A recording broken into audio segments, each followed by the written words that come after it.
اللهم صل على سيدنا محمد وعلى آل سيدنا محمد. أعوذ بالله من الشيطان الرجيم. بسم الله الرحمن الرحيم. الحمد لله رب العالمين، والصلاة والسلام على سيد المرسلين وعلى آله وصحبه أجمعين. رب اشرح لي صدري ويسر لي أمري واحلل عقدة من لساني يفقهوا قولي. سبحانك لا علم لنا إلا ما علمتنا إنك أنت العليم الحكيم. ولا حول ولا قوة إلا بالله العلي العظيم. Kitab Hidayatus Sibyan, muka surat 2, baris yang kedua daripada bawah. Muka surat 2, baris yang kedua daripada bawah. Qala al-muallifu rahimahullahu ta'ala wa nafa'ana bi'ulumihi amin. Keenam daripada 6 rukun iman, wajib percaya kita. Wajib percaya itu terjemahan daripada iman. Iman dengan makna at-tasdiqul qalbi, percaya hati, membenar hati dengan untung baik dan jahat itu daripada Allah Subhanahu wa taala, daripada qada Allah, kehendak, ketentuan, ketetapan Allah yang bersifat dengan iradah, dan qadar, yakni perbuatan Allah Subhanahu wa taala yang bersifat dengan kudrah. Bermula untung baik yang datang daripada qada dan qadar Allah, iaitu untung baik iman dan ta'ah. Beriman seseorang, melakukan ketaatan seseorang telah diqadakan oleh Allah pada sedia kala. Sampai masa seseorang beriman, sampai masa seseorang melakukan ketaatan, ianya adalah qadar perbuatan Allah Subhanahu wa ta'ala. Dan untung jahat, iaitu kufur dan maksiat. Kufur seseorang, melakukan maksiat seseorang, telah diqadakan oleh Allah Subhanahu wa ta'ala pada azal. Sampai masa seseorang kufur kepada Allah, sampai masa seseorang melakukan kemaksiatan, ianya adalah datang daripada qadar, yakni perbuatan Allah Subhanahu wa ta'ala yang bersifat dengan qudrah. Sekalian perkara, baik ataupun jahat, adalah datang daripada qada dan qadar Allah Subhanahu wa ta'ala. Di sisi ahli sunnah wal jamaah, wajib berpegang hamba ada pilihan dalam melakukan kebaikan dan kejahatan, dan usaha hambalah yang melakukan kebaikan dan kejahatan. Ahli sunnah wal jamaah wajib berpegang hamba yang memilih untuk melakukan kebaikan dan kejahatan. Sampai masa berlaku kebaikan dan kejahatan adalah datang daripada usaha perbuatan hamba sendiri. Walaupun pada hakiki sebenar-benarnya diri pilihan hamba untuk melakukan kebaikan dan kejahatan, diri usaha hamba, perbuatan hamba melakukan kebaikan dan kejahatan, tetap qada dan qadar Allah Subhanahu wa ta'ala. Bukan pilihan hamba sahaja qada dan qadar Allah. Terdetik di hati hamba pun qada dan qadar Allah. Bukan kata usaha perbuatan hamba qada dan qadar Allah. Berkelip mata, bergerak nadi pun qada dan qadar Allah Subhanahu wa ta'ala. Walaupun hakikinya hamba tidak ada pilihan dan perbuatan, tetapi di sisi ahli sunnah wal jamaah wajib berpegang dengan akidah hamba ada pilihan dan perbuatan. tidak berpegang di akidah hamba ada pilihan dan perbuatan, tunduk kepada akidah Jabariyah, akidah yang terpesong. Kemudian nantilah insya-Allah dalam bab ikhtiar dan usaha saya akan perinci secara sukulah. Tapi tiap-tiap kuliahnya saya sentiasa mengulangi berkaitan dengan ikhtiar usaha di sisi pegangan Ahli Sunnah wal Jamaah. Tak lupa memperingatkan akidah Ahli Sunnah wal Jamaah, hamba ada pilihan dan perbuatan. Takut terundur pada akidah Jabariyah. Walaupun hakikinya sebenar-benar memang Jabariyah, Tuhan belaka. Tapi ke mana pun wajib berpegang hamba ada pilihan dan perbuatan. Nanti saya akan datangkan pembicaraan secara khusus berkaitan dengan pilihan dan perbuatan hamba di sisi pegangan Ahli Sunnah wal Jamaah, di sisi pegangan yang terpesong, pegangan yang sesat, pegangan yang salah, sama ada Jabariyah ataupun Qadariyah. Jabariyah ataupun Qadariyah, mereka adalah golongan yang terpesong, yang sesat pada persoalan ikhtiar dan usaha. Jadi selesai dah kita terdahulunya hak berkaitan dengan qada Allah Subhanahu wa taala. Qada, kehendak, ketentuan, ketetapan, keputusan Allah yang bersifat dengan iradah, muwafaqah dengan ilmu Allah Subhanahu wa taala. Sesabab qada, kita akan masuk kepada bab qadar. Qadar adalah perbuatan pekerjaan Allah yang bersifat dengan iradah. Tetapi masa bicara bab qada, tak lupa sebut berkaitan dengan qadar. Kemudian bicara insya-Allah nanti bab qadar, saya tidak akan lupa iringkan dengan pembicaraan qada yang terdahulu. Tapi ini secara khususlah kita masuk kepada pembicaraan qadar. Rukun iman yang keenam, dua pegangan, beriman dengan qada Allah dan beriman dengan qadar Allah Subhanahu wa taala, yang mana golongan-golongan yang terpesong akidah, yang sesat akidah, yang salah akidah, ada yang terpesong dalam bab qada, ada yang terpesong dalam bab qadar, ada yang terpesong pada kedua-dua qada dan qadar. Tapi qada satu, qadar satu, dua pegangan. Qada kehendak, ketentuan, ketetapan Allah yang bersifat dengan iradah, muwafaqah dengan ilmu. Jangan lupalah ilmu tu. Sebab ketentuan Allah, iradah, mengetahui oleh Allah yang bersifat dengan ilmu, ianya adalah berlaziman. Apa yang Allah Ta'ala kehendak, Allah Ta'ala tahu. Apa yang Allah Ta'ala tahu, Allah Ta'ala kehendak. Dia berlaziman antara dua tu. Jadi kehendak Allah, ketentuan azali, mengetahui Allah, mengetahui azali. Ketentuan Allah, iradah, ketentuan, kita panggil ketentuan azali. Mengetahui oleh Allah yang bersifat dengan ilmu, mengetahui pun azali, sedia kala. Jadi antara iradah dan ilmu, dianya adalah berlaziman. Barulah pergi pada qadar, perbuatan Allah Subhanahu wa taala, pekerjaan Allah Subhanahu wa taala yang bersifat dengan qudrah. Jadi apabila kita bicara rukun iman yang keenam, akan bicara ketentuan azali, pelan. Boleh pergi kepada pembicaraan perbuatan Allah qadar diumpamakan dengan pelaksanaan. Sebaliknya, kalau kita belajar tauhid, kaedah sifat 20 dimulai dengan kudrah sifat yang ketujuh, iradah sifat yang ke-8, ilmu sifat yang ke-9. Jadi dalam kaedah sifat 20 bicara kudrah terlebih dahulu. Ni kita tak cerita wujud kidam bakar tu, kita cerita hak bab pembicaraan rukun iman yang keenam. Pembicaraannya di pembicaraan kudrah dan iradah.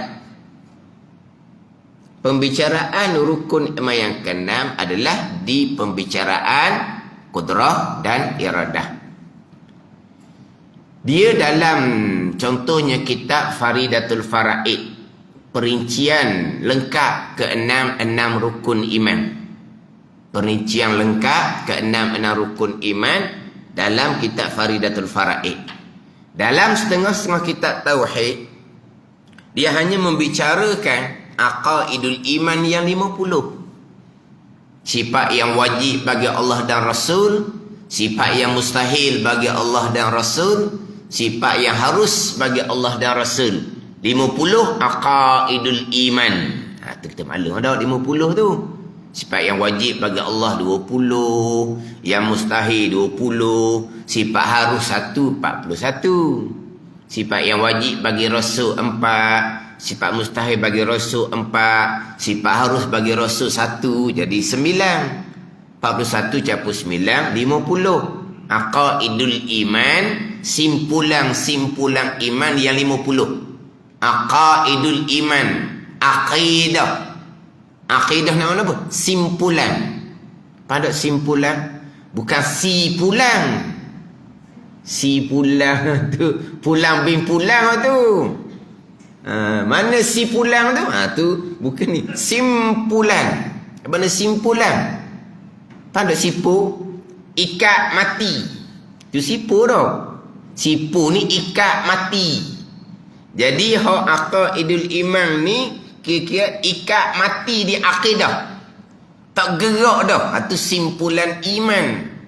Hak 50 tu ikat mati dah. Itu simpulan iman. Jadi simpulan iman dipanggil aqaidul iman yang 50. Setengah kitab tauhid yang kecil-kecil yang sama level dengan Faridatul Faraid, dia hanya membicarakan simpulan iman yang 50 sahaja. Berkaitan dengan sifat Allah dan Rasul. Itu baru pembicaraan 2 rukun iman.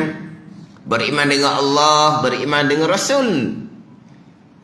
Tidak dibicarakan malaikat, tidak dibicarakan kitab, tidak dibicarakan. Dalam kitab Faridatul Faraid lengkap.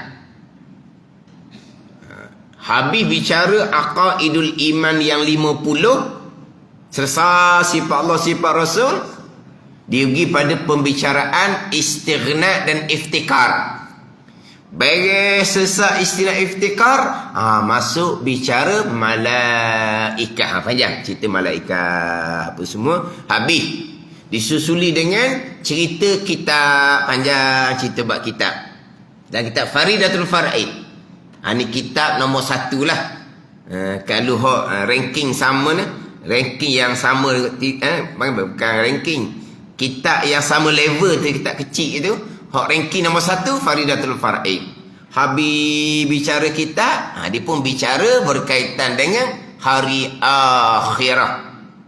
Bicara bab kematian, barzah, bangkit kembali, bicara bab syafaatul uzma, dia ada hisab, dia ada mizan, dia ada haud, dia ada titi yang sirat. Dia bicara bab neraka dahulu, bicara bab syurga. Habis bicara neraka dan syurga, tamat kitab.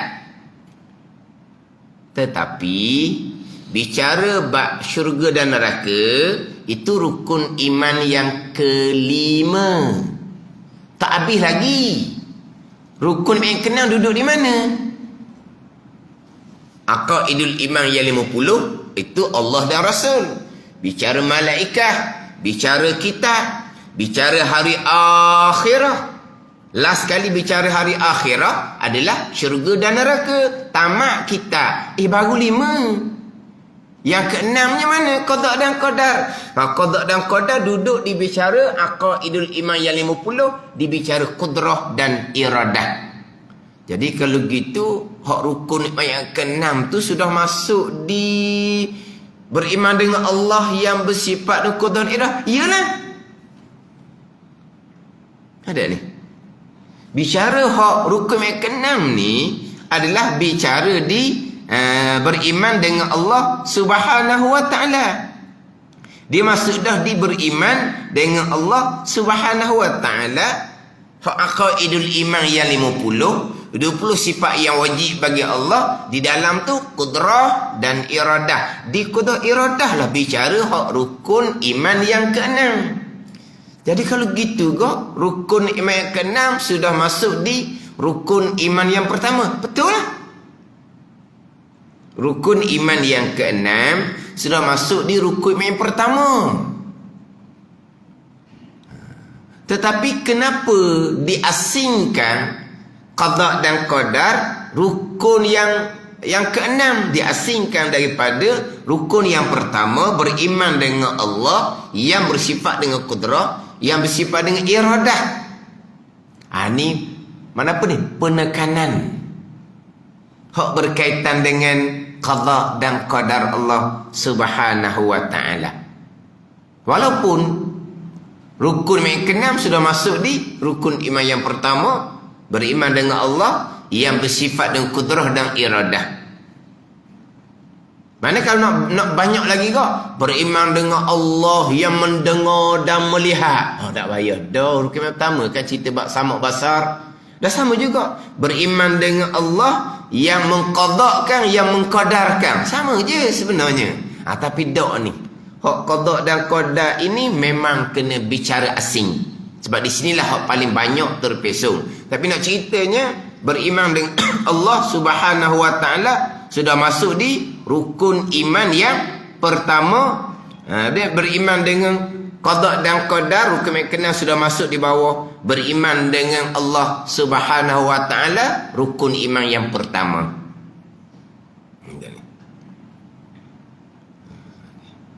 Bahkan kalau kita tengok dalam kitab-kitab, dalam kitab yang mensyarahkan hadis Nabi SAW, hadis Jibril, contoh kitab Dalilul Falihin, antu'mina billah, bahawa engkau beriman dengan Allah, bahawa engkau beriman dengan Allah, ay bi annahu wahidun fi zatihi wa sifatihi wa af'alihi.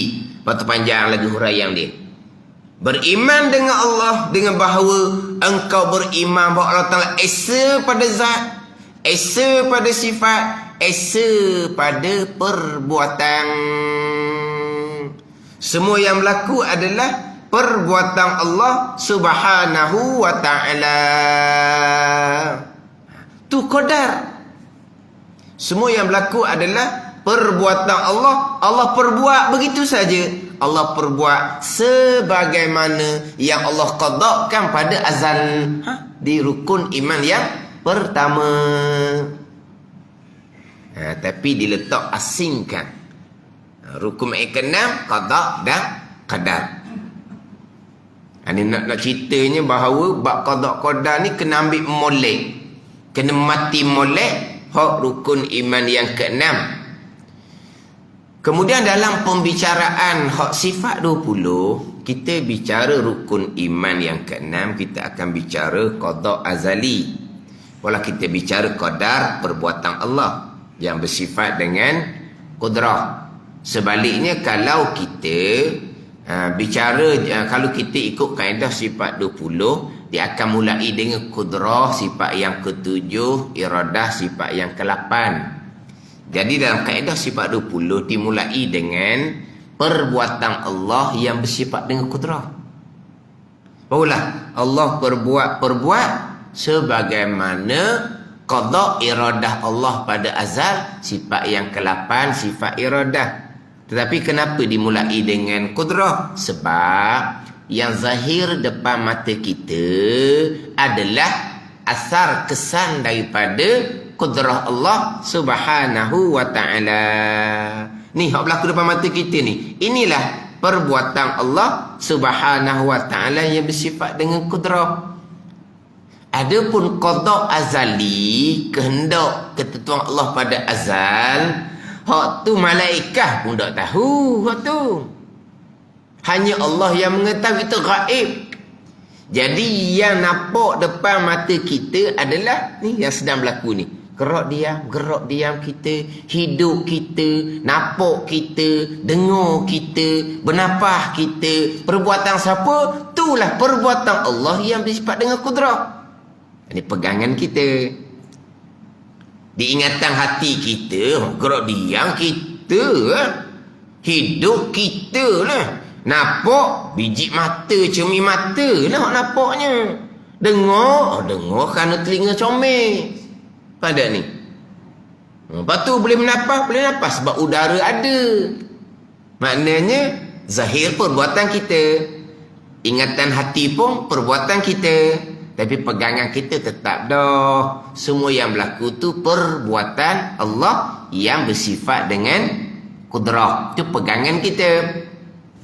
Jadi, apa yang zahir depan mata kita adalah qadar perbuatan Allah. Jadi, kaedah sifat 20, dibicara hak zahir dulu. Hak zahir. Ni hak berlaku-berlaku ni. Kesemuanya adalah perbuatan Allah. Diam kita duduk, perbuatan Allah. Diam kita, barang yang banyak di tubuh kita akan diam sama. Ke tubuh je diam. Barang di tubuh kita tak diam, bergerak gitu. Lari ya, ada atu gitu. Tubuh diam. Hak di tubuh kita bergerak-gerak. Ada atu kali. Mana tubuh kita diam, barang di tubuh kita pun diam. Bila kita bergerak, barang di tubuh kita bergerak. Bila kita bangun, barang di tubuh kita turun naik. Bila kita turun, barang di tubuh kita akan turun. Yang berlaku tu semuanya perbuatan Allah yang bersifat dengan kudrah. Hak zahir depan mata kita. Jadi kaedah sifat 20 dimulai bicara hak zahir dulu, yang zahir. Hak zahir kitanya adalah asar kesan daripada perbuatan Allah yang bersifat dengan kudrah. Bicara kudrah. Barulah Allah perbuat gitu. Dah, Allah perbuat muwafaqah sebagaimana qada ketentuan Allah pada azal yang bersifat dengan iradah. Sifat yang ke-8, sifat iradah. Allah kehendak ni muwafaqah dengan ilmu. Sifat yang ke-9, sifat ilmu. Itu kaedah sifat 20. Dimulai dengan hak zahir dahulu. Hak qadar perbuatan Allah yang sedang berlaku depan mata kita ni. Faham tak? Jadi lain sikit lah. Kalau kita bicara hak rukun yang ke-6, bicara iradah, qada. Boleh bicara kudrah, qadar. Dah bicara hak azali lah dahulu, hak pelan. Boleh bicara hak berlaku sekarang, pelaksanaan. Tu kalau rukun yang ke-6. Tapi kalau kaedah sifat 20, dia bicara hak pelaksanaan dahulu. Hak berlaku ni, hak zahir ni. Bicara hak zahir dahulu. Hak berlaku. Mari mana hak berlaku tu? Allah buat begitu. Sebagaimana hak kehendak Allah, iradah pada azal. Disusun gitu. Dia ada balik sikit lah. Kemudian jangan lupa, sebelum kaedah sifat 20 membicarakan berkaitan dengan sifat kudrah, mati dahulu di sifat yang ke-6, wahdaniyah,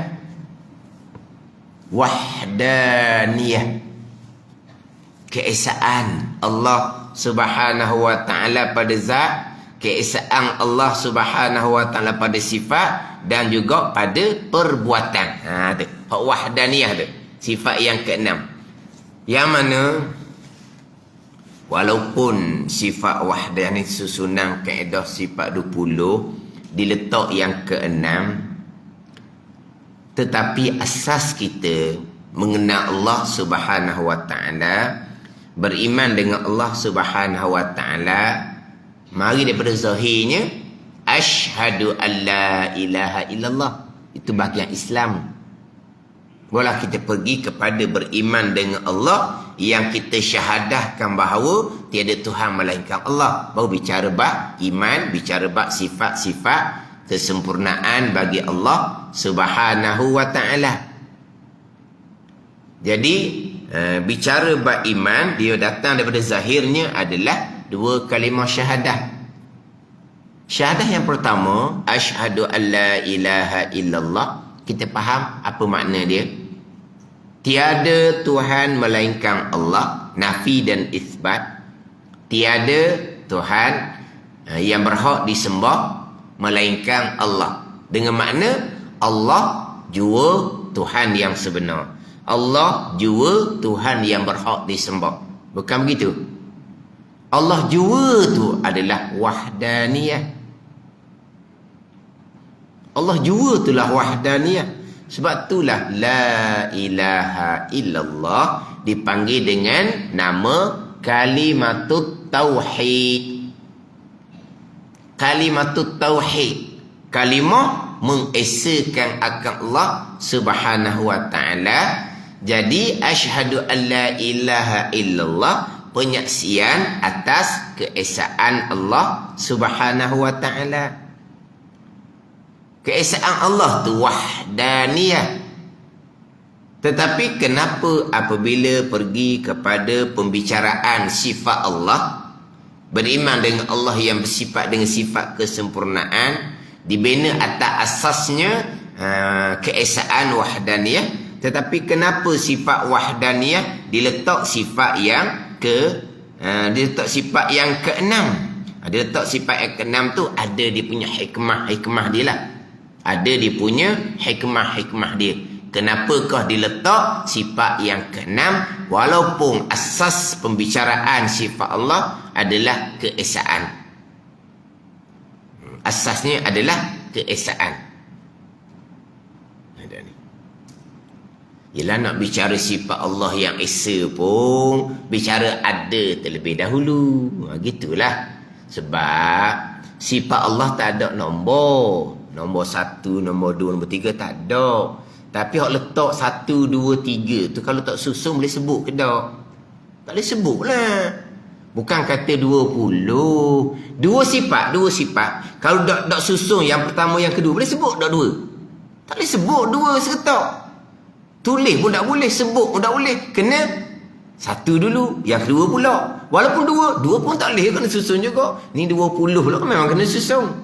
Jadi ulama susun ni bukan sifat Allah bersusun, tapi susun kerana nak menyebut. Tapi ulama susun ni ada hikmah dia.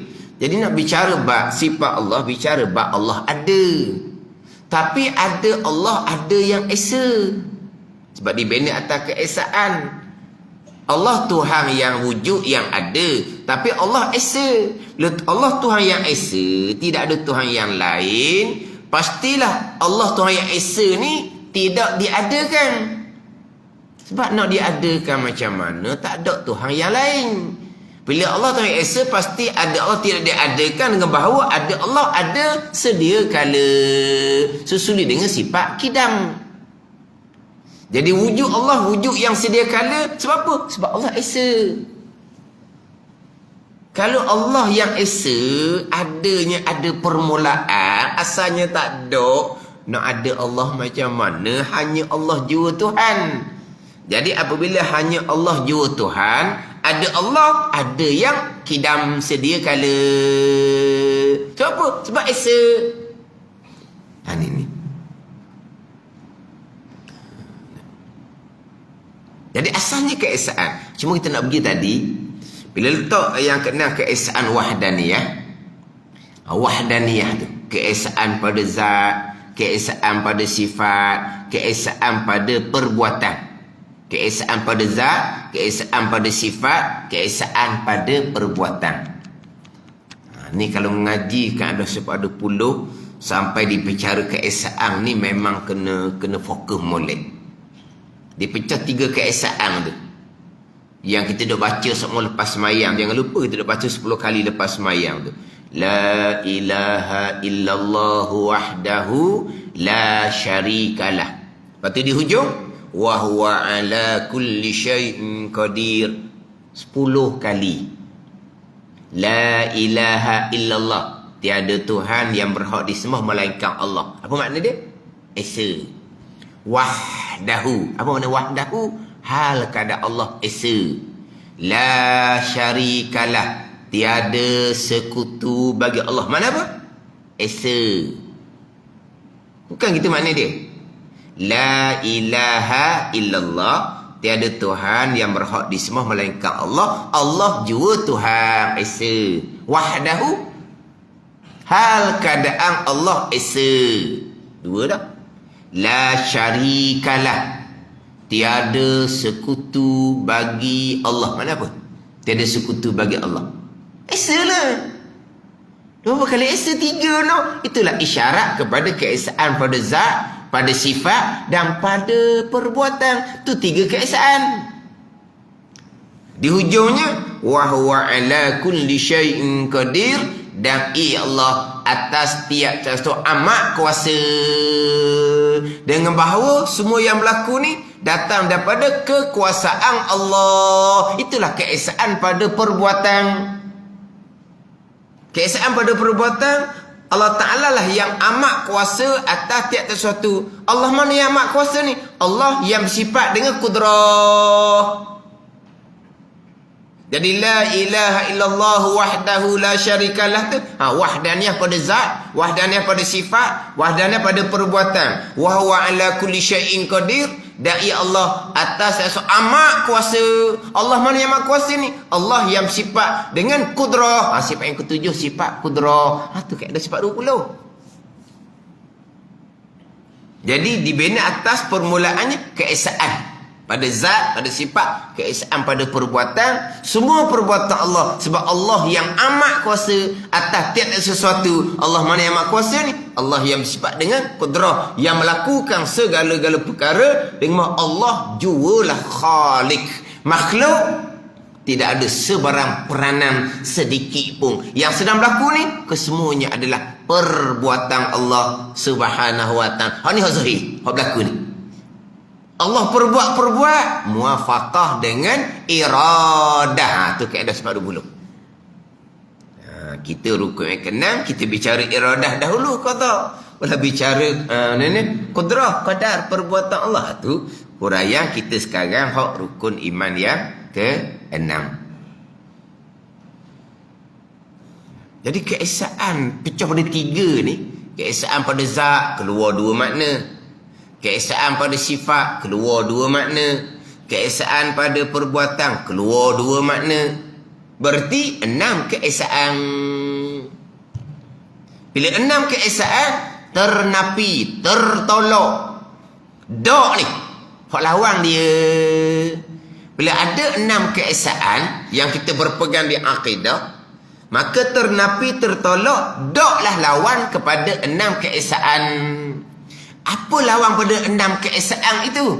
Lawan dia al-kumum sittah, kam yang 6. Kamu tasih, kamu pasih pada zat, kamu tasih, kamu pasih pada sifat, kamu tasih, kamu pasih pada perbuatan. Hatu keluar kam tu. Hak lawan kepada hak keesaan yang 6 tu. Keesaan pada zat 2 makna, pada sifat 2 makna, pada perbuatan 2 makna. Keluar lawan dia, ternapi, tertolak, 6 kam. Kita bunyi kam pula, kita pelik dah pula. Kokang, pening kepala kita orang tua. kokang tu kan? Bukan kokang nukang rumah tu, bukan. Kamu tasih, kamu pasih, pening kita. Kam tu berbilang, lawan kepada keesaan. Esa lawan dia bilang. Esa 1. Lawan dia bilang. Kam tu bilang. Apa benda pelik ya? Esa 1. Lawan dia bilang. Bilang tu kam.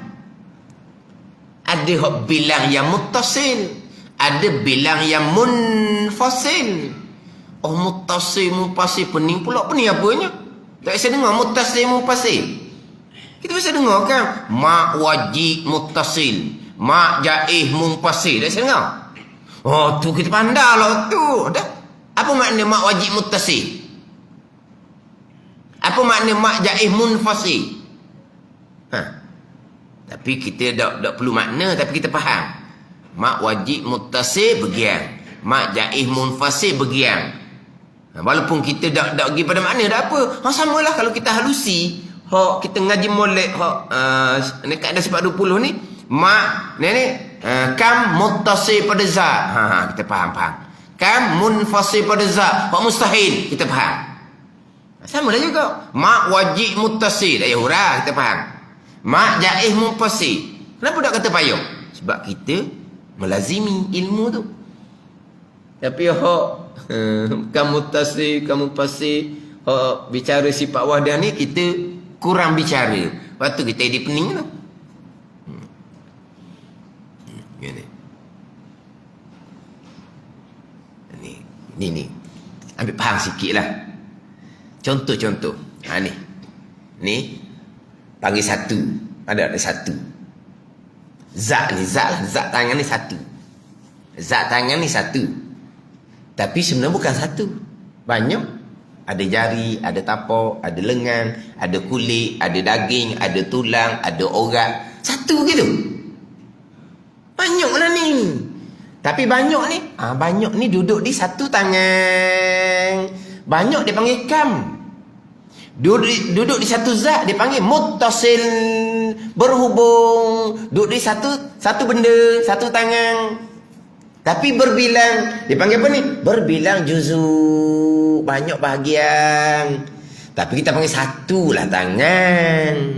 Kita tak panggil, banyak tangan ni. Jari lagi, tapak lagi, lengan lagi, kulit lagi, tulang lagi. Pening orang dengar. Kita panggil satu lah. Tapi dah berbilang ni banyak bahagian. Dia panggil kam muttasil. Pada zat. Mustahil lah zat Allah berjuzuk macam gini. Kalau gini pula. Hak muttasil tu tetaplah. Kalau gini, dia panggil dua tangan. Berbilang ke tak? Kam lah berbilang. Tapi tangan kanan lain, tangan kiri lain. Dia panggil kam munfasil. Sebab berasing-asing. Gitu je lah. Tapi kita bukan nak bicara wahdaniyah ni. Pada zat nak faham situ. Kam muttasil pada zat dengan bahawa zat tangan, diri tangan ni banyak bahagian. Tapi banyak bahagian pun ada pada satu zat. Maka dia panggil kam muttasil. Muttasil itu berhubung. Ada ni. Hak munfasil ni, ni dua tangan. Tangan kanan lain, tangan kiri lain berasingan. Itu dia panggil kam munfasil pada zat. Tapi yang kita nak ginya adalah hak pada perbuatan. Pada perbuatan, keesaan pada perbuatan hanya Allah yang perbuat segala-gala perkara. Hanya Allah yang perbuat segala-gala perkara. Ada yang lain perbuat. Itu dia panggil kam berbilang pada perbuatan. Berbilang pada perbuatan ni ada dua. Kam muttasil, kam munfasil. Berbilang pada perbuatan. Contoh lagi pada perbuatan kita. Satu barang yang berat. Yang nak kena angkatnya kena dua orang. Dua orang yang kena angkat. Sebab berat sangat. Dipanggil dua orang yang angkat. Tapi satu barang yang sama. Dia panggil kam muttasil pada perbuatan. Mana kerja satu barang, angkat satu barang. Tapi kena dua orang bekerjasama. Berkongsi, bersyarikat pada angkat kerana berat. Itu dia panggil kam muttasil pada perbuatan. Dua orang buat, tapi pada satu kerja. Kam munfasil pula. Barang tu ringan.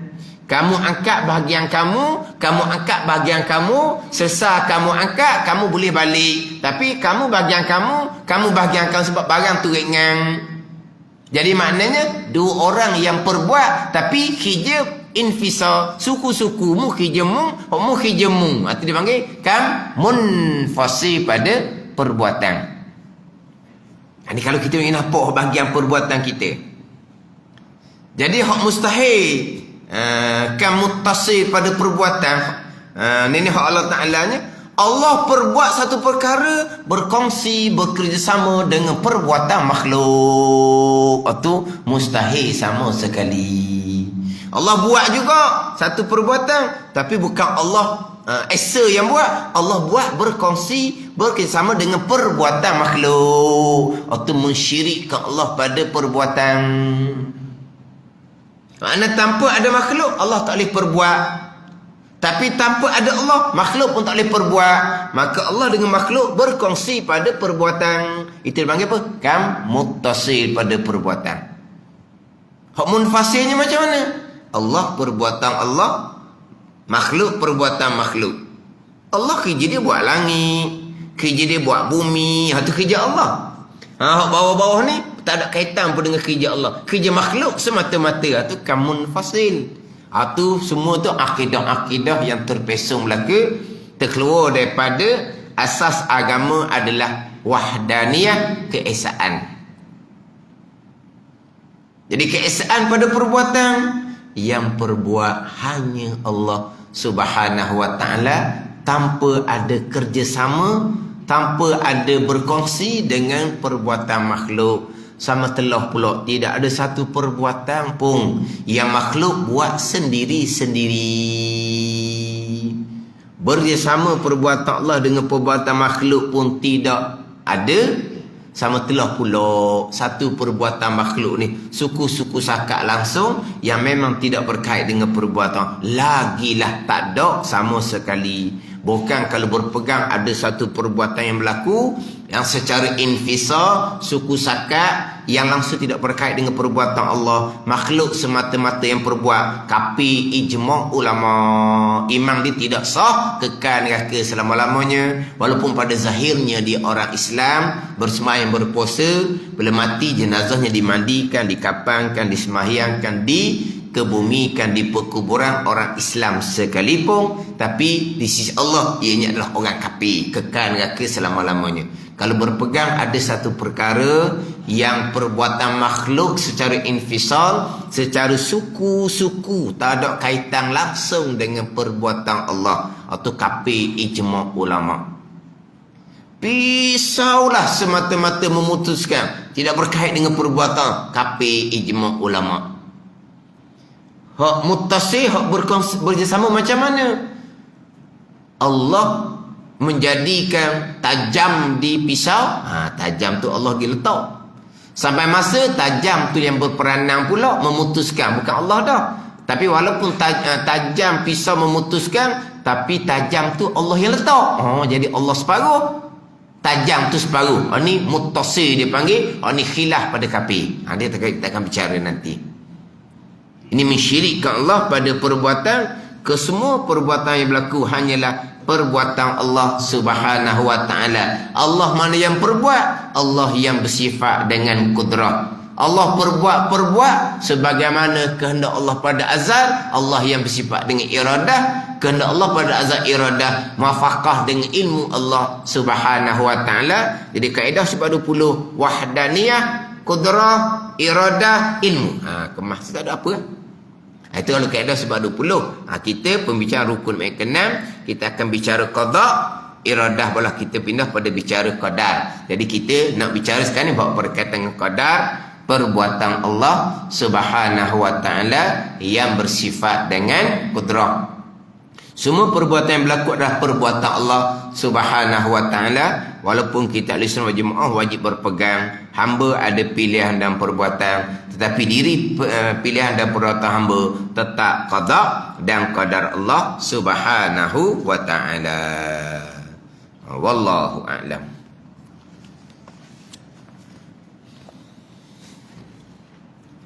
Kita rukun nikmat kenang ni banyak bulan dah ni. Banyak bulan dah. Berapa bulan dah tahu dah. Tapi kita banyak-banyaknya banyak jadi panjang tu kita jadi ulang sebenarnya. Kalau bicara sekali jalan je, saya pernah buat program bicara satu jalan je. Sekali lalu je bicara. Dalam sejam setengah 2 jam insya-Allah lah selesai lah. Simple je bicara-bicara jalan-jalan faham pegang gitu je. Tapi ni kita jadi ulang jadi panjang. Satu-satu bicara tu sudah berulang-ulang kali. Tak apalah berulang-ulang. Kita bab pegangan. Cuma kita kalau boleh dalam bab pegangan ni kita boleh membicarakan. Kita boleh cerita. Kita boleh hurai. Bab pegangan ni. Nak hurai pada siapa? Anak cucu kita lah. Orang pada anak cucu kita. Kemudian hak berkaitan dengan bersuci, bersolat bagi pesakit itu macam mana? Ada tak? Ada tak? Ada?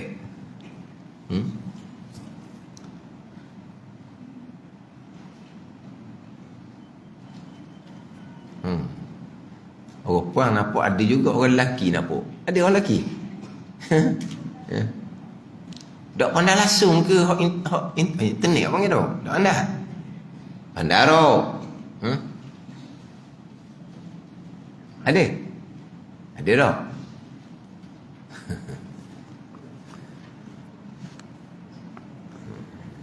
Dok, kalau ni kalau kita ada sendiri senang.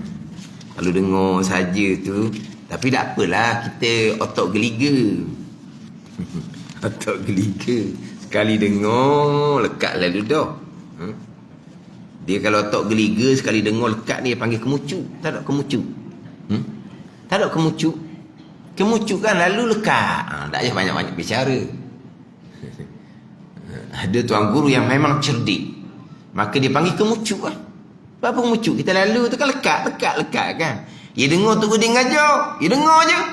Lekat sini. Dia panggil apa? Kemucuk. Mana apa ni? Geliga. Kita dah macam sebut ni bicara bab taharah solat bersakit. Hak ni benda yang akan berlaku dalam kehidupan kita, diri sendiri ke, keluarga ke. Tak lepas ni semua orang akan hadapi. Semua orang ni khidmat kepada ibu bapa yang uzur, tak lari ni. Tak lepas siapa-siapa pun tak lepas. Hak bab masalah diuji dengan keuzuran, kesakitan. Kemudian hak dalam buku ni minggu lepas bicara hak berkaitan dengan dalam buku ni didatang juga pandangan mazhab yang lain lah. Kemudian hak dalam buku ni dia ada tajuk-tajuk dia. Hak tajuk di muka surat 15 tu berkaitan dengan ciri-ciri mukallaf yang wajib menunaikan solat. Itu kita sudah bicara di dalam kitab Hidayatus Sibyan kita dahulu. Di muka surat berapa dahulu? Muka 8 tau. Muka 8 dahulu ada bicara berkaitan dengan syarat wajib sembahyang dan syarat sah sembahyang. Ada di muka 8 dahulu.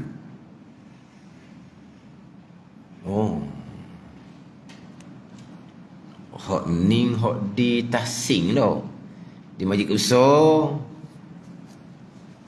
di tahsin saya mula daripada bab tauhid di muka surat 2. Kemudian yang kedua saya mula di muka surat 8. Kenapa? Di surat 8 masuk bab sembahyang surat 8. Kemudian apabila kita berpindah ke Masjid Bukit Besar ni, apabila kita berpindah di Masjid Bukit Besar ni, jadi saya mula balik hak muka 2 bab akidah.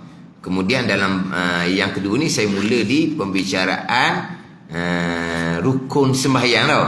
Bicara berkaitan dengan rukun sembahyang di muka 15. Jadi hak muka 8 tu kalau yang mengikuti di tahsin Quran terdahulunya sudah bicara di muka 8 tu. Jadi di muka 8 dalam kitab Hidayatus Sibyan didatangkan berkaitan dengan syarat wajib dan syarat sah. Syarat wajib ada 5, syarat sah ada 9. Syarat wajib lain, syarat sah lain. Orang yang lengkap syarat wajib berkewajipan sembahyang, bila berkewajipan sembahyang nak menunaikan sembahyang, wajib menyempurnakan syarat sah yang 9 perkara. Termasuk berwuduk lah, termasuk suci daripada najis, termasuk tutup aurah, menghadap qiblah. Jadi apabila cukup syarat wajib, berkewajipan, bila berkewajipan nak menunaikan sembahyang, wajib mencukupkan syarat sah. Dalam situasi tertentu tak mampu nak menyempurnakan syarat sah, dalam keadaan masih lagi cukup syarat wajib, Islam, baligh, berakal, suci haid, suci nifas, cukup syarat wajib. Tapi dalam keadaan tertentu ni tak mampu nak menyempurnakan syarat sah. Ini kita buat contoh. Kejut pagi tu jadi kering, setop. Tak boleh nak gerak. Kita seorang diri. Masuk dah waktu subuh. Kita orang Islam. Tetap dah. Kita orang baligh. Tetap dah. Kita orang yang berakal. Kita sedar. Akal kita molek. Tapi tak boleh gerak je. Kita suci daripada haid dan nifas. Memang kita haid tak ada. Nifas tak ada. Wajib lah semayang. Tapi bila wajib semayang, kenalah dia ambil air semayang apa semua untuk melengkapkan syarat sah. Tapi sekarang ni kita jadi kering, jadi setok, jadi tak boleh nak gerak. Berarti kita tidak mampu menyempurnakan syarat sah. Contoh berwuduk, contoh suci daripada najis, contoh menutupi aurah, contohlah syarat sahnya. Sekalipun kekal kewajipan sembahyang, tetap wajib kena sembahyang walaupun tanpa menyempurnakan syarat sah yang kita tak mampu nak buat. Tapi sembahyang yang seumpama tu apabila mampu menyempurnakan kembali syarat sah, mampu berwuduk contohnya, wajib kena sembahyang semula. Waktu habis dah, wajib kena qada semula. Kenapa kena qada? Sebab tadi kamu sembahyang, wuduk kamu pun tak ada. Dah tadi masa wuduk tak ada, kenapa sembahyang? Sebab masih lagi cukup syarat wajib. Islam, balik, berakal, suci dan nifas. Wajiblah sembahyang. Dah wajib sembahyang, kenapa kena qada? Sebab kamu tak ada wuduk tadi. Dah tak ada wuduk, kenapa sembahyang juga? Kerana kamu cukup syarat wajib. Sampai esoklah kitanya. Ada ni. Sampai esoklah. Kenapa kamu wajib sembahyang? Dah kamu orang Islam, kamu orang balik, kamu orang berakal, kamu suci dari nifas, wajib sembahyang. Dah masa tu wuduk tak mampu nak ambil, kamu tak sengaja. Sebab kamu masa tu sakit, tak ada orang tolong, seorang diri. Wajib sembahyang, wajiblah sebab kamu cukup syarat tadi. Cukup syarat wajib tu lah. Tapi syarat sah tak ada lah sebab tak mampu nak buat. Tetap wajib, tetap wajib. Tapi kena qada kemudian. Kenapa kena qada? Sebab kamu ada wuduk tadi. Kamu tidak dapat menyempurnakan syarat sah. Tak ada salah apa, bukan sengaja. Lepas bersemayam mulai itu sampai masa mati, dia sudah menunaikan kewajipan. Sempurna dah kewajipan dia, tak ada dosa apa pun. Cuma kalau umur dia panjang, disegar semula, dia kena ulang balik sembahyang tadi. Sebab apa? Sebab tak cukup syarat sah berwuduk contohnya. Tapi kenapa sembahyang? Sebab syarat wajib masih lagi cukup. Kena faham situ. Syarat wajib lain, syarat sah lain. Barulah pergi pada syarat qabul, syarat Tuhan terima. Ikhlaslah pula. Itu bicara bab tasawuf pula. Bila kita berkewajipan, kita pun menyempurnakan syarat sah, kita pun bersembahyang, rukun pun sempurna apa semua, supaya Tuhan terima. Syarat Tuhan terima, hati kena ikhlas. Tu syarat qabul. Syarat wajib, syarat sah, syarat qabul. Syarat qabul tu pergi pada tasawuf. Dalam fiqh, syarat wajib, syarat sah. Jadi di Musnad 15 dalam buku ni, dia membicarakan berkaitan dengan syarat wajib. Dia bicara berkaitan dengan syarat wajib. Jadi syarat wajib dalam ni dia buat tajuknya ciri-ciri individu mukallaf yang wajib menunaikan solat. Ni didatangkan 4 dalam buku ni. Yang pertama Muslim, yang kedua mencecah usia baligh, yang ketiga berakal, yang keempat dia buat suci daripada haid dan nifas. Dia datangkan 4 syarat. Dalam Hidayatus Sibyan kita ni datangkan 5. Syarat kelima, masuk waktu. Kalau 4 syarat wajib ni cukup, waktu tak masuk tak wajib juga. Jadi tambah syarat yang kelimanya, masuk waktu. Jadi 5 syarat wajib dalam kitab Hidayatus Sibyan kita. Ciri-ciri individu mukallaf yang wajib menunaikan solat. Cukup 4 syarat, wajiblah menunaikan solat. Walaupun contoh tadi tak mampu nak berwuduk. Berwuduk bukan syarat wajib, berwuduk syarat sah yang wajib disempurnakan. Tiba-tiba uzur daripada menyempurnakan, tetap kekal kewajipan sembahyang. Sebab syarat wajib masih lagi cukup.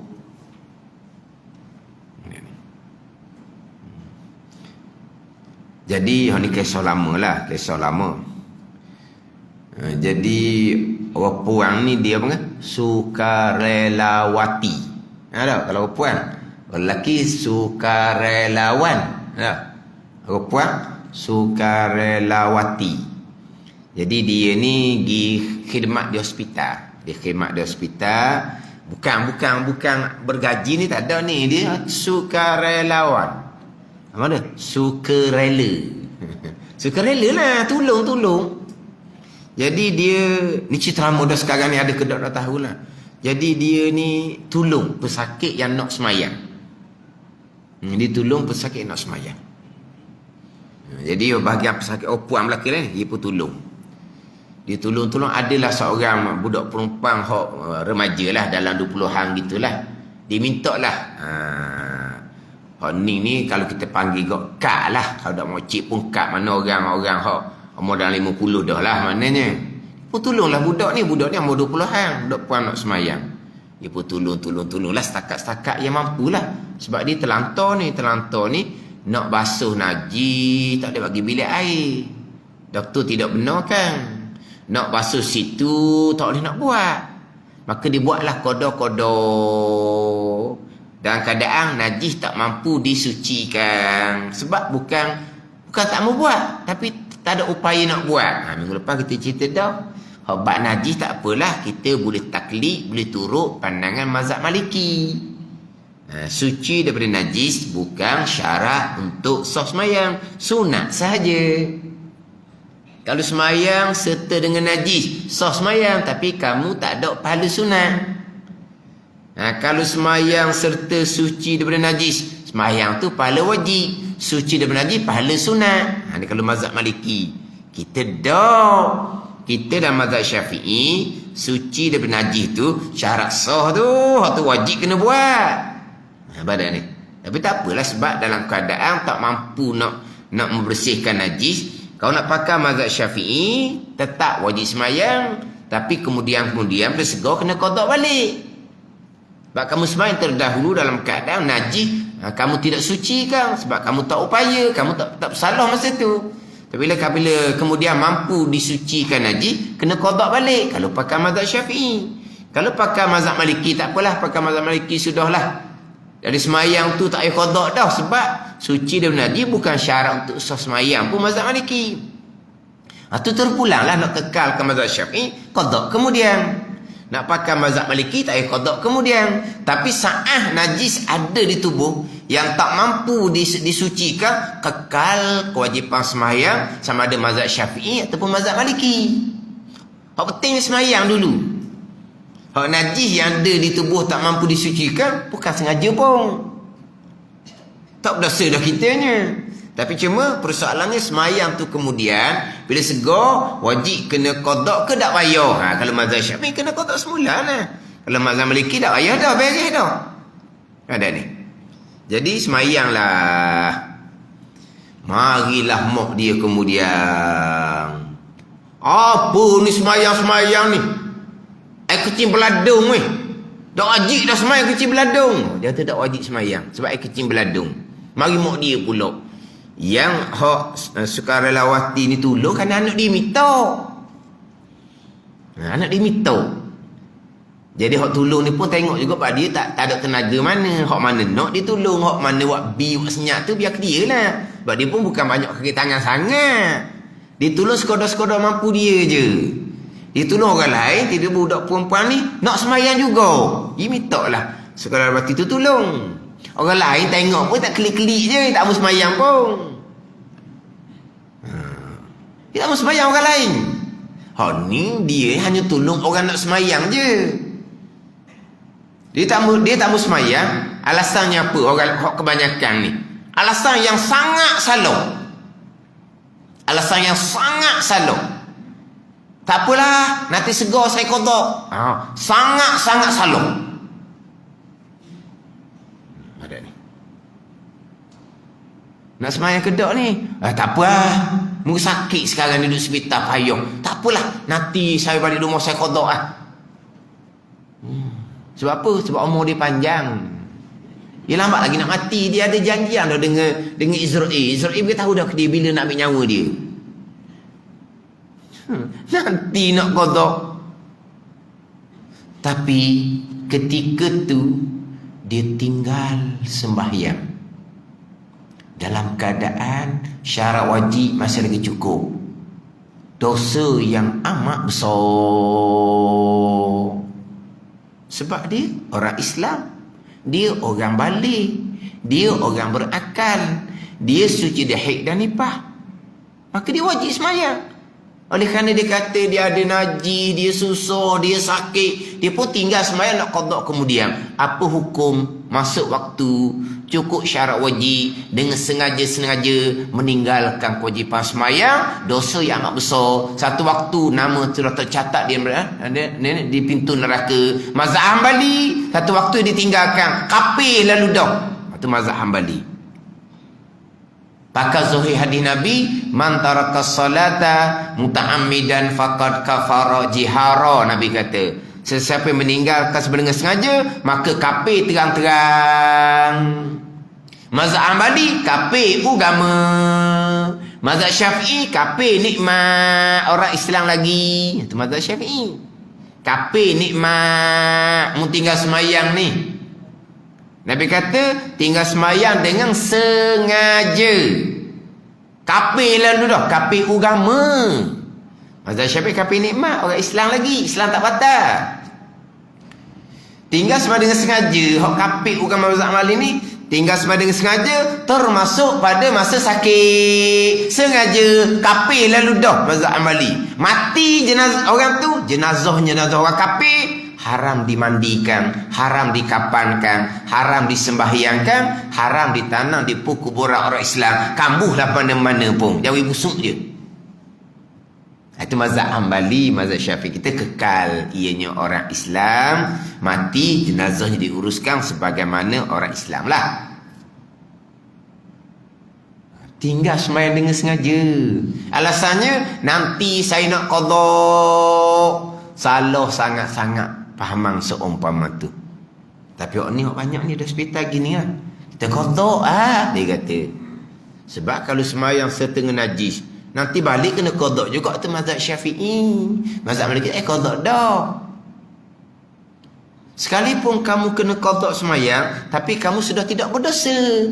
Sebab dalam waktu tu kamu tetap sembahyang. Kalau mati masa tu, kamu mati dalam ibadat dalam sembahyang. Dia tinggal sembahyang, kalau mati di saat tu, mati dalam keadaan dia meruntuhkan agama.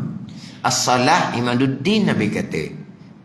Faman taraka salah faqad hanamaddin. Nabi kata sembahyang tu tiang agama. Kita maklum hadis Nabi ni. Sesiapa yang meninggalkan sembahyang, sesungguhnya dia telah meruntuhkan agama dirinya. Dia tinggal sembahyang, dia meruntuhkan agama dia sendiri. Dia mati dan kerana agama dia runtuh, dia runtuhkan sendiri dengan tinggal sembahyang. Dia pun bersembahyang, memang akan datang dia kena qada mazhab Syafi'i. Dia mati pada masa dia sakit itu. Dia mati tiang agama tertegak comel sebab dia sembahyang. Mana tak betul sangat-sangat kalau alasan kita dah sakit, dah sembahyang, susah, kita balik qada kemudian lah tak ada. Kekal kewajipan sembahyang ni.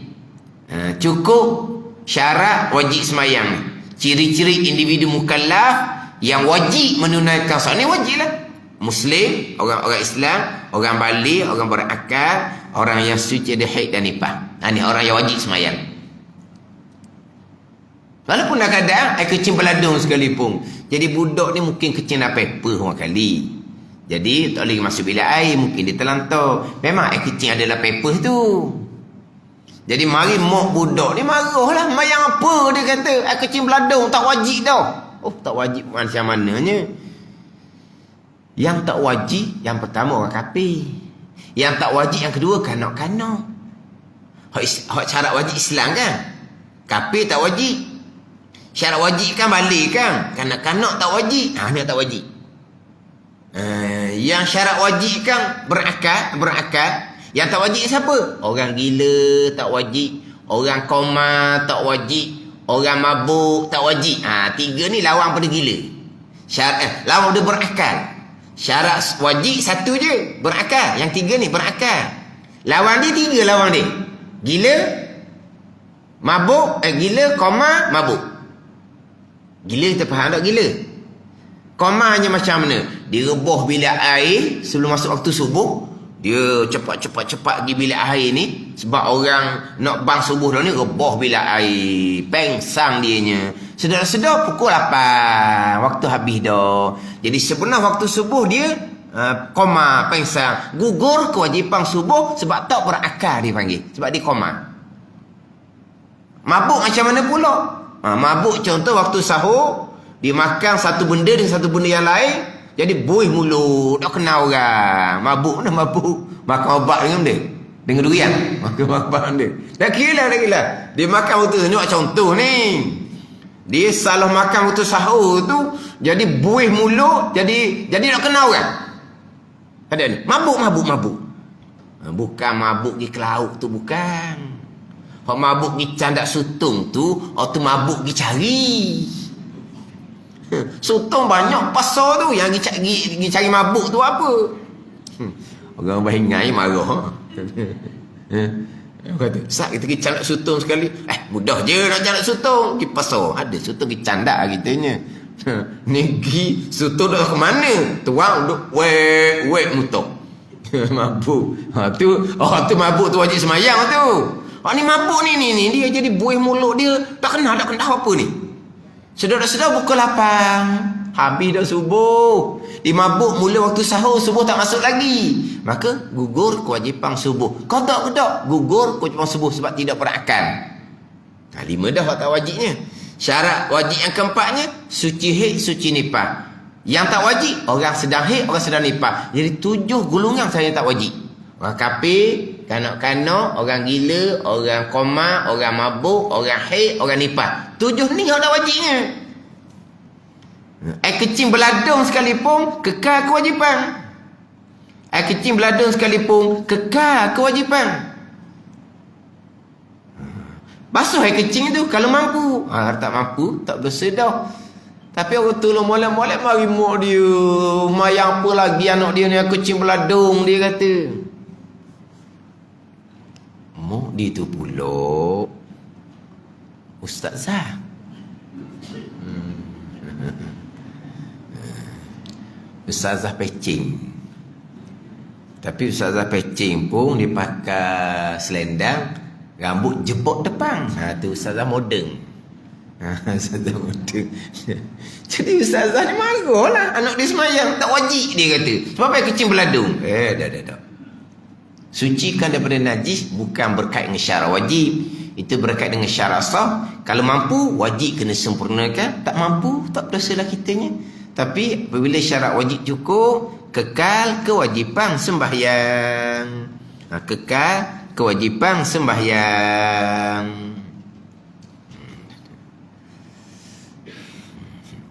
Kemudian di sini dah dihuraian lah dalam maksud 15 ni. Yang pertama Muslim, yang kedua mencocok usia baligh, yang ketiga berakal. Dia ada huraian tu. Yang keempat di bawah tu suci dah haid dan nifas, dia ada huraian juga di bawah tu. Yang tiga berakal, dia ada huraian. Kemudian yang keempat suci dah haid dan nifas pun dia ada huraian. Kita ambil berakal tu dahulu, dia punya huraian dia. Solat wajib ditunaikan selagi individu itu masih sedar, sekalipun tidak mampu bergerak. Tidak mampu bergerak sekalipun, tetapi kalau masih lagi berakal, sedar, kekal kewajipan sembahyang. Tak mampu bergerak, walaupun sakit sehabis sakit sekalipun, selagi akal sedar, selagi itu kekal kewajipan sembahyang. Ada ni. Hak tak mampu bergerak ni, orang yang terlantar, kena angin tapi akal dia molek.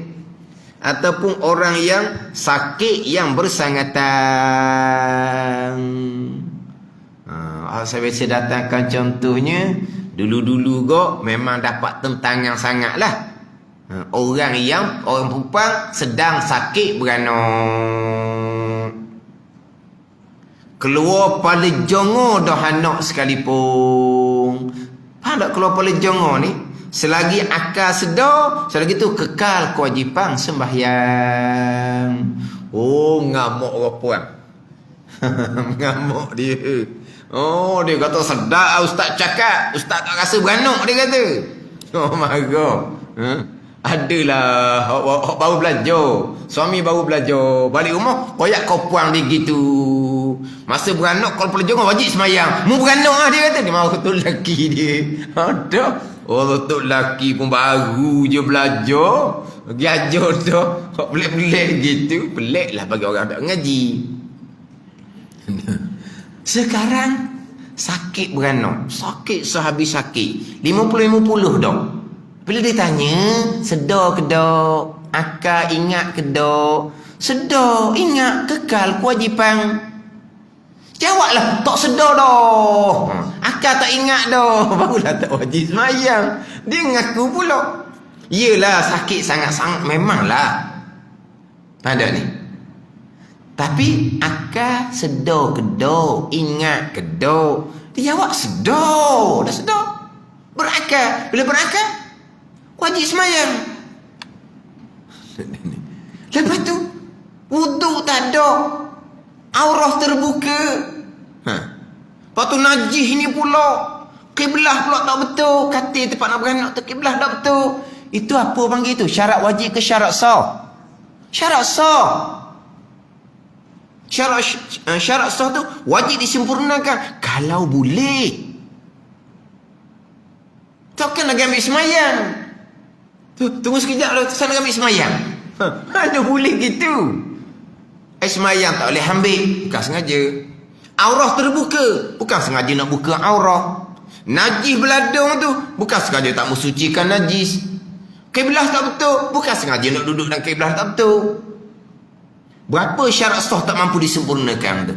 4 syarat sah tak mampu disempurnakan. Selagi sedar, selagi itu kekal kewajipan semayang. Kena semayang. Mayang macam mana? Mayang uzur lah. Mayang terlentang tu lah. Takbir, baca Fatihah. Lepas tu sakit sangat. Bunyi suara lah. Bunyi suara kesakitan. Yang tak sengaja tak patah. Tapi yang awak sengaja pula bunyi. Sakit bunyi tak sengaja. Tak patah. Pada ni. Masa rokok isyarat je lah. Kepala tak boleh angkat, pejam mata. Sebab apa? Masa tu nak ingat ke Tuhan lah. Ini ada sebenarnya dengar seorang doktor dia mengatakan bahawa ada pesakit dia kata mungkin kerana sakit sangat berkali dia kata tak tahu nak baca dia kata dia baca bacaan dalam semayang. Dia kata pesakit dia dah mungkin sakit sangat ni tak tahu nak baca, jadi pesakit ni dibaca bacaan dalam semayang. Dia kata dok tu dia semayang lah tu. Semayang lah tu. Doktor ni ingat ke dah pesakit ni sakit sangat. Baca pun dah mudah. Baca bacaan dah semayang kita nak baca sama. Jadi dia kata oleh kerana sakit sangat dia ingat gitu. Dia ingat ke pesakit ni bila sakit sangat tak ada arwah dah dia pergi baca bacaan dalam semayang. Dok dia semayang. Sebab apa? Akal dia sedar. Ingat kekal kewajipan sembahyang.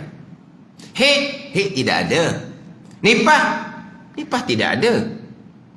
Kan ada haid masa tu? Tak ada. Ada nipah masa tu? Tak ada. Sebab nipah darah yang keluar selepas habis keluar anak. Habis keluar anak selesai keluar darah. Nipah. Bila ada nipah gugur kewajipan sembahyang kerana nipah. Sekarang haid tak ada, nipah tak ada. Darah yang keluar masa beranak bukan darah nipah. Melainkan kita pakai mazhab Maliki. Darah yang keluar pada masa beranak dipanggil darah nipah dah. Maka gugur kecuali semayang dalam mazhab Maliki bukan kerana sakit beranak tapi kerana keluar darah nipah. Boleh pakai mazhab Maliki. Kalau mazhab Syafi'i memanglah keluar pada jongo anak pun kekal kewajipan semayang. Darah yang keluar masa beranak panggil darah nipah. Boleh turut mazhab Maliki. Nipah dah darah tu. Maka gugur kecuali semayang kerana nipah dalam mazhab Maliki. Tapi sebelum beranak tu sakit sangat-sangat dah. Darah keluar dah. Mazhab Malik kata bukan nipah lagi sebab sebelum beranak. Mazhab Hambali menyatakan darah yang keluar sebelum beranak dia panggil darah nipah dah. Maka gugur kepada semayang mazhab Hambali. Kan darah yang keluar sebelum beranak tu darah nipah. Maka gugur cepat semayang. Bukan kerana sakit beranak, tapi kerana nipah. Boleh ya? Tapi kalau mazhab Syafi'i sungguh kau keluar pada jongo anak sekalipun kekal kewajipan semayang. Mazhab Syafi'i kita kalau ada anak kembar keluar dah seorang lagi tak keluar, mana rahim dia belum lagi kosong, darah keluar, bukan darah nipah lagi sebab ada anak seorang dalam tu. Masa waktu kena semayang sebab bukan nipah. Keluar anak yang kedua kembar tu, barulah ada darah, barulah dihukumkan darah nipah. Itu mazhab Syafi'i kita. Mazhab Syafi'i, mazhab Hanafi sama. Darah yang keluar selepas kosong rahim, barulah dipanggil darah nipah. Lambat sikit mazhab Syafi'i kita dengan mazhab Hanafi nak menghukumkan darah tu darah nipah yang menggugurkan kewajipan sembahyang. Agaknya. Bila tanya sakit beranak, akal sedar ke tak? Sedar. Akal ingat ke tak? Ingat dah wajib ya. Memanglah wuduk tak ada, aurah terbuka dengan najis lagi, dengan kiblah pun tak betul. Berapa syarat sah tak mampu disempurnakan. Bukan sengaja. Tak berdosa kitanya. Dah semayang orang sakit. Orang sakit mudah je nak semayang. Melentang isyarat situ je. Cuma masa tu ingat ke Tuhan. Ni nu segomego dalam bilik nunggu nu dak mayan dah. Waktu go Allah lah. Habis cerita lah waktu tu. Tu zaman dululah, zaman sekarang ni dengar-dengar cerita lah. Alhamdulillah dah. Maknanya orang perempuan hok masuk buat bersalin tu dibawa dengan baju semayang. Sekarang ni lah. Mana pun ni ada kesedaran agama. Jadi makna pergi hospital tu ada baju semayang dalam beg. Tak tinggal baju semayang, makna kekal semayang. Kalau dalam keadaan sudah tak selesa, dah susah, dah sakit dah ni, dia semayang jamak. Kita kepada dia sekarang ni pandai dah sih. Mana orang semayang dah. Kalau zaman dulu dok hospital, dok semayang. Orang semayang pula digi tanya pula. Dok kalau dah tanda lagi ke rumah yang jadi semayang ni, dah tanda bukan haid, dah tanda bukan nipah. Kekal kewajipan semayang. Dulu-dulu lah, belum mengajar tu cerita bab darah tanda, riuh dah habis. Tidak dengar lagi tengah jadi bincang sama dia dah. Ngongeng dah cerita darah tanda wajib semayang. Bukan darah haid, bukan darah nipah, wajib semayang. Ngongeng bising dalam tu. Habis pula lepas isyak, keluar daripada kawasan puang tu, tak ada darah tanda dah. Tua belaka dah. Dia cerita sama muda dia tu. Dia cerita sama muda dia tak semayang. Salah sangat tu. Bertaubat dengan Allah Subhanahu wa ta'ala. Ni cerita dululah. Cerita sekarang ni lain sikit dah. Mana ada banyak orang mengajar. Mana orang pun ada faham dah. Mana kalau dia isi tak faham pun keluarga dia faham. Cerita kena semayang, bawa baju semayang. Gitulah. Jadi selagi masih sedar, selagi akal tu masih lagi sedar, ingat kekal kewajipan sembahyang. Kemudian di bawah tu dia panjang sikit tu bicara tu berkaitan dengan orang hilang akal sepenuh waktu sembahyang. Orang hilang akal kemudian kembali sedar dalam waktu sembahyang. Kita akan sambung baliklah di surat 15 tu.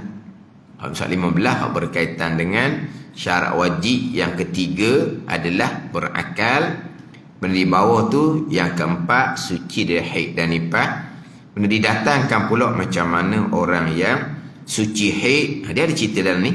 Suci haid waktu asar, suci haid waktu isyak, zuhur wajib diqadakkan, maghrib wajib diqadakkan. Macam mana buku kita ni di bawah tu kan. Kalau suci haid waktu asar, salat asar wajib ditunaikan, salat zuhur wajib diqadakkan. Suci waktu isyak, solat isyak wajib ditunaikan, solat maghrib wajib diqadhakan. Tu camai. Hak dalam buku di surat 15 tu. Lepas tu kata kalau ada buku masing-masing lagi baguslah. Sebab buku ni nampaknya macam kemah jugalah. Kemah. Ada pembicaraan-pembicaraan yang mungkin kita dulu-dulu tahu kemudian ke mana cukup lengkap hak dalam buku ni. Jadi minggu depan saya akan sambung baliklah hak berkaitan dengan syarat wajib yang ketiga berakal di huraian di tadi surat 15. Wallahu a'lam. Tapi tadi pun saya dah baca sekalian untuk saya lakoh-lakoh juga tu. Lakoh-lakoh juga. Bukan baca sekalian tu. Ini 20 sifat hati yang keji dan terpuji.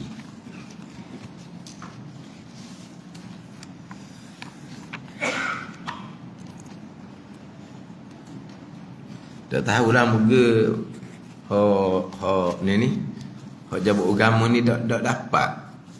Padahal percuma je ni, percuma. Kalau gi frame, kalau hak warna-warna kau dah tahulah berapa harga. Dia mahal. Kalau frame tu, kalau hak hitam putih tu murah. Tapi itulah hitam putih tak comel. Tak comel hitam putih. Tapi antara hitam putih dengan hak warna bukan sekali ganda harga dia. Kalau kita photostat kan, hak 5 sen hitam putih tu warna berapa je dia?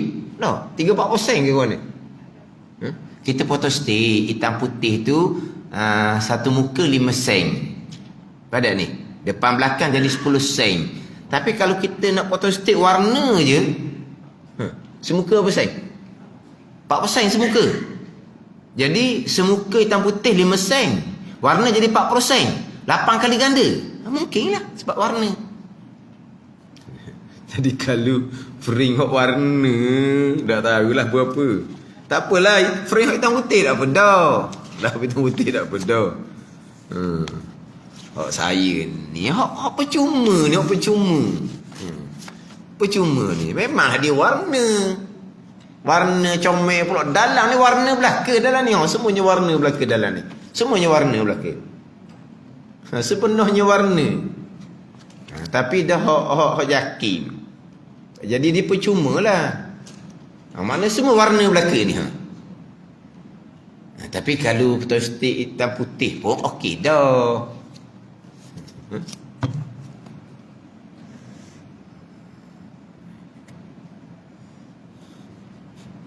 Jadi 5 sen naik 40 sen. Berapa tu? 8 kali ganda. Tapi kalau nak comel tak apalah, kalau belanja sikit. 70 berapa? 74 muka surat. 74 muka surat tu bukan sikit-sikit. Atau photostat. Kalau frame pula, apa ni takut mahal juga. Kalau 50 sen lah semuka, 74 muka, RM30. Kalau 50 sen semuka, 74 muka ni, 50 sen je semuka, RM30 lebih lah. Kalau 5 sen, tu tak tahulah berapa sen semuka. Tapi kalau 5 sen semuka, 74 muka tu baru berapa? Baru dah 74 muka. Murah lah kalau 5 sen. Hitam putih tu lah. Tapi sekarang ni orang tak frame dah. Dia tu di telefon dia boleh buka tengok gitu dah sekarang ni. Dia tak frame dah. Dia tengok dalam tu. Sekarang kan Quran orang baca dalam tu belah kedah. Quran kitab-kitab pun orang buka dalam tu belah kedah. Dalam telefon. Atau ada setengah orang tu dia ada punya apa kata so gitu tu. Allah kata. Dan dia buka dalam tu dia tengok, dia tengok dalam tu je. Tak payah pering-peringnya, dia tengok dalam tu je. Kan sekarang kan mana ada orang nak baca Quran cari Quran. Kita nak baca Quran cari Quran ada, dia cari telefon dia baca kata napaknya mata dia. Napaknya mata orang sekarang. Mana kalau gitu dah free pun. Dah free pun. 50 sen semuka, 74 muka.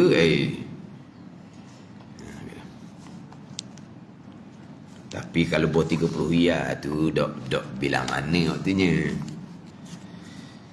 20 sifat hati yang keji dan terpuji, muka surat 35.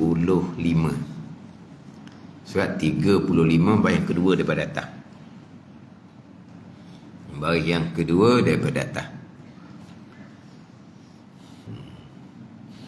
Qala al-muallifu rahimahullahu ta'ala wa nafa'ana bi'ulumihi amin. Ia seseorang yang zuhud, mengambil dan menggunakan kebendaan sekadar perlu, dan memandang kepada kebendaan sebagai alat untuk keperluan bagi mencapai ganjaran pahala daripada Allah. Ia orang yang zuhud ni tidak memandang kebendaan tu sebagai tujuan matlamat. Yang menjadi tujuannya, yang menjadi matlamat orang yang zuhud ialah melaksanakan amanah yang terpikul di bahunya, amanah yang akan ditanyanya tentang penyempurnaannya, yakni amanah sebagai hamba Allah Subhanahu wa ta'ala. Jadi ini sambungan berkaitan dengan sifat zuhud, berpaling hati daripada dunia. Kemudian berpaling hati dari dunia ini, sekurang-kurang peringkat kita orang awam adalah berpaling hati daripada dunia yang diharamkan. Adapun dunia yang halal, hati dia sayang, hati dia kasih, hati dia tidak berpaling daripada dunia yang halal. Nisbah orang awam sudah tidak menjadi satu kesalahan, sebab dunia tetap di hati. Selama kehidupan kita, terkadang kita menjadikan dunia sebagai matlamat kehidupan.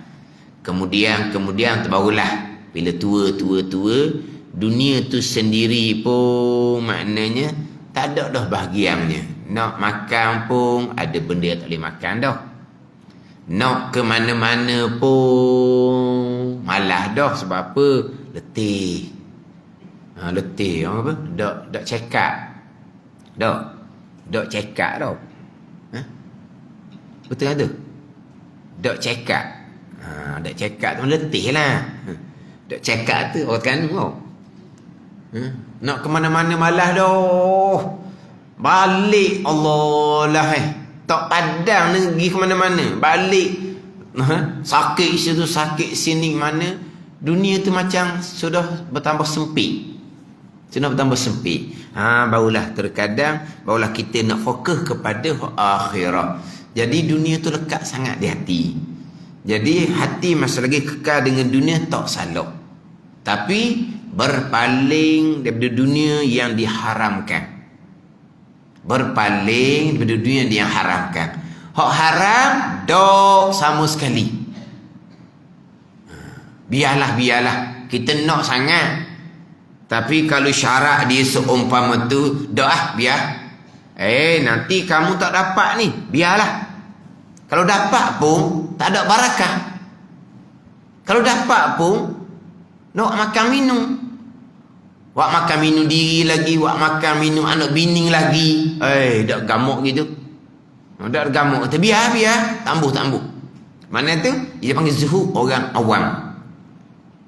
Sebaliknya kalau orang yang tak ada zuhud ni tomok ni mai duk kira hukum halal haram bila nak ni orang apa? Orang tidak zuhud. Dia tomok, dia nak dunia semata-mata. Ni boleh dicela pada syarak. Ada ni. Tomok ni kadang-kadang harta milik orang,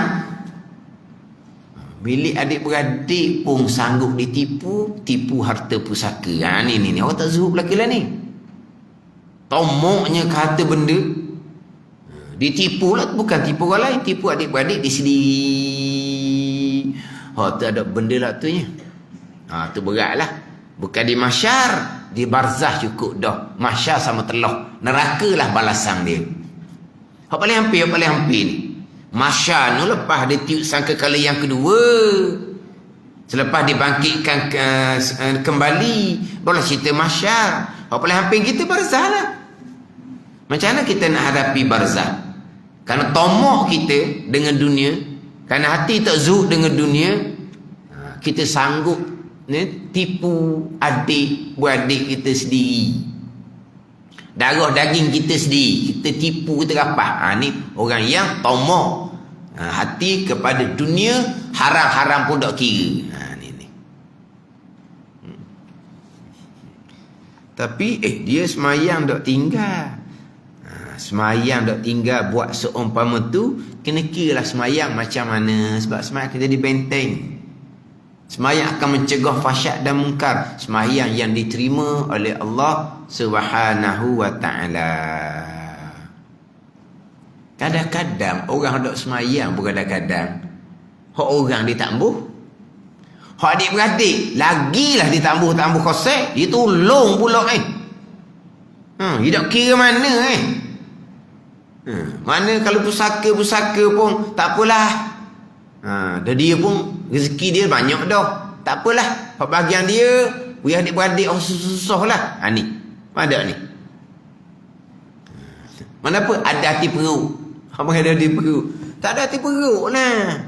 Peropok penjahat ni, dia tak ropok adik-beradik dia ropok orang lain. Tak sungguh. Hak peropok tu pula warga asing, bukan Malaysia pun. Dia boleh hasil rompokan, dia balik harta negara dia. Ni dia tipu harta pusaka adik-beradik dia sendiri, darah daging dia sendiri. Tergamuk dah. Ni orang panggil orang tidak zuhud daripada dunia, tomok dengan dunia, dia tak kira halal haram. Jadi kita orang ni sekurang-kurangnya berpaling daripada dunia yang diharamkan, atau sekurang-kurangnya. Tapi memanglah di hati kitanya dunia lah. Dunia tu harta, dunia tu rumah tangga, anak bini, dunia belaka lekat di hati. Hati tidak berpaling daripada dunia. Ini tahap kita orang awam. Tak ada salah tu. Kemudian tahap zuhud ni, kalau dalam kitab Manawati dia akan susunlah satu martabat, satu kedudukan. Jadi orang zuhud ni ia mengambil dan menggunakan sekadar perlu. Kita tidak ni, kita ambil lebih daripada perlu. Banyak di kita tu pada ni lebih daripada perlunya. Mana kalau pakaian tu kok berapa almari pakaian, sekali pakai je, tak dipakai 2 kali. Takut orang perasan dia pakai tu 2 kali. Ni orang kaya ni. Dia lah di tempat jamuan. Ni orang lain pula boleh perasan ke dia pakai baju tu sama. Orang puan payah sebab dia baju jenis banyak corok. Orang lelaki senang. Pakai baju putih je. Orang tak tahu baju sama ke baju lain, orang tak tahu. Cuma hari tu saya ada baju putih, jubah tu pelik lah, sebab dia tengah ni dia pasang jubah kotak, dia pasang ni tengah ni pasang lain, tak macam jubah kita Malaysia ni. Orang beri 4 lah saya, hak sama 4 lah. Selah je saya dah ambil, sebab selah tu dia ada tangan ni, dia ada apa? Tangan kacing. Lepas tu dia tekuk ke meja tu. Hak tu saya dah ambil 3 lah. 3 lah tu saya bukan pakai hak sama, tukar, tapi orang kata sama dah, jenis sama. Jenis sama. Orang kata ustaz pakai baju sama, basuh dah sempat kering ke? Sempat kering, pakai baju nipis. Memang baju nipis sungguh. Bukan kata 3 lah. Tapi pattern sama. Orang cang lah pattern sama. Orang puan ni payah sikit lah, dia baju banyak tu. Jadi kadang-kadang ambil dunia ni bukan sekadar perlu, lebih dia perlu. Itu macam mana tu? Tu tak ada menjadi dosa. Nanti dia beri kat orang pula. Orang lain boleh ambil manfaat. Mula-mula tu dia sayang lagi. Sayang pun hak dia tak tipu hak orang. Tapi rugilah, rugi kerana tidak diambil manfaat. Dosanya tidak, tapi rugi. Bayang kalau baju tu dia hadiah pada orang. Orang pakai, dia boleh pahala dah. Nanti lah bawa hadiah. Lambatnya nak boleh pahala. Tapi hak disipang tu berdosa. Tak berdosa. Tapi tak ada manfaat. Sebab apa? Sebab lebih daripada qada perlu. Lebih daripada qada perlu. Tapi insyaAllah akhirnya dia akan beri ke orang juga. Mula-mula tu mungkin sayang lah. Jadi ia mengambil dan guna kebenaran sekadar perlu. Dan memandang kepada kemudahan sebagai alat untuk keperluan bagi mencapai ganjaran pahala dari Allah. Hak ada ni semuanya untuk dapat pahala. Tuan wih lebih. Alhamdulillah. Kita jadikan sebagai alat untuk mencapai ganjaran pahala daripada Allah Subhanahu wa ta'ala. Ia tidak memandang kebendaan sebagai tujuan. Yang menjadi tujuannya, matlamatnya ialah melaksanakan amanah yang terpikul di bahunya. Amanah yang akan ditanya tentang amanah, tentang penyempurnaannya. Yakni amanah sebagai hamba Allah Subhanahu wa ta'ala, orang disuruh tugas dan urusan. Maknanya dalam kehidupan kita ni, apa benda yang Tuhan kurniakan adalah amanah belaka itu. Akan dipersoalkan di hari akhirat. Macam mana kita dapatkan kebendaan? Cara mana, jalan mana kita dapat kebendaan? Yang keduanya, kita guna jalan mana? Yang kedua, kita guna jalan mana? Kita dapat kebendaan tu jalan halal. Alhamdulillah. Kita gunakan kebendaan itu pada jalan halal. Alhamdulillah. Kita gunakan kebendaan pada jalan yang haram, kita akan diseksa. Sebaliknya, kebendaan tu kita tidak gunakan untuk manfaat, tapi kita tidak gunakan untuk kemaksiatan, maka terhenti setakat itulah. Kebendaan yang kita ada ni dapat jalan halal. Lepas tu kita guna jalan mana? Jalan ketaatan, kebajikan. Jalan kemaksiatan, seksaan. Tak ada. Kebaikan pun tak ada, kemaksiatan pun tak ada. Mana? Tak ada manfaat. Tapi tidak jadi mudarat. Tapi rugilah sebab tak ada manfaat. Rugi sebab tak ada manfaat. Tak ada ni. Kalau ada manfaat, itu cerita lain. Contoh beginilah. Kadang-kadang orang ni, dia satu-satu benda maknanya kalau kenderaan, Allah kenderaan nak pakai pergi mari, potong sagar zaman dulu lah, okey dah. Ni cari hak mahal-mahal, membazir. Kenapa? Dia ada manfaat. Apa manfaat? Setakat nak pergi ke sana kemari, manfaatnya selesa, tidak letih. Manfaat lah tu. Dia pernah sekali tu satu program, jadi disoalkan satu penceramah tu kerana pakai kereta mewah. Sebab apa? Sebab pakai kereta murah boleh ke sana kemari. Dia pakai kereta mewah-mewah. Penceramah ni kata, dia pun royaklah. Saya kemarin berada di Kedah, hari ni berada di Terengganu, esok saya nak ada di Johor. Kalau saya pakai kereta biasa-biasa kot, dia kata pakai mati tengah jalan je. Ini awak tak faham. Ada manfaat lah untuk keselesaan, tak letih. Ada ni, ada manfaat. Dia kata membazir. Tidak membazir. Ada manfaat. Ada ni. Ni sahabat perengkap beli jam mahal-mahal, haram kena membazir. Haramnya kat mana? Dah setakat nak tengok waktu. Jam RM100 comel dah boleh tengok waktu. Ni jam ribu-ribu.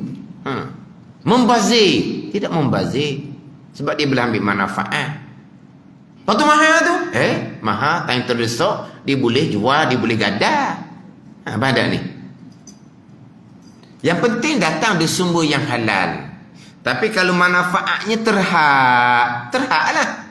Tapi kalau duit yang sama dia infak, lagi besar manfaat. Begitu je lah. Tapi dia beli dengan harga mahal, ada manfaat. Tengok jarum jam untuk semayang. Tapi Dengan harga yang mahal tu, kalau untuk infak lagi besar manfaat, tapi tidak membazir. Yang kita mengharamkan mudah-mudah. Ada orang mengharamkan mudah-mudah kerana beli harga mahal, haram kerana membazir. Oh, dia begitu. Jangan. Tapi kalaulah kurang manfaat, rugi kita hari akhirat. Tu ialah. Tapi kalau dia nak menunjuk-nunjuk dengan kemahan untuk jadi sombong, itu bicara lain pula. Sombong tu bicara lain. Dia tak ada sama sombong pun, tapi dia suka tengok keselesaan, tengok kecantikan. Tak ada salah apa. Janji sumber yang halal. Kegunaan ada sikit sebanyak, ada bahagian. Janji jangan sumber yang haram.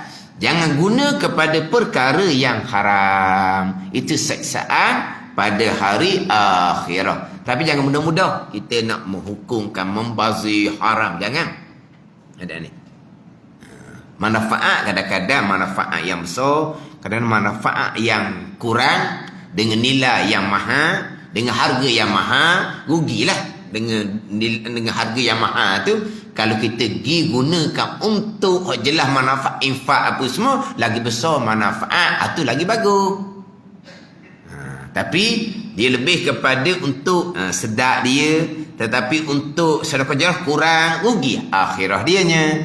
Tapi kalau kita nak kata haram, berdosa, bukan. Pandai ni. Macam tadilah.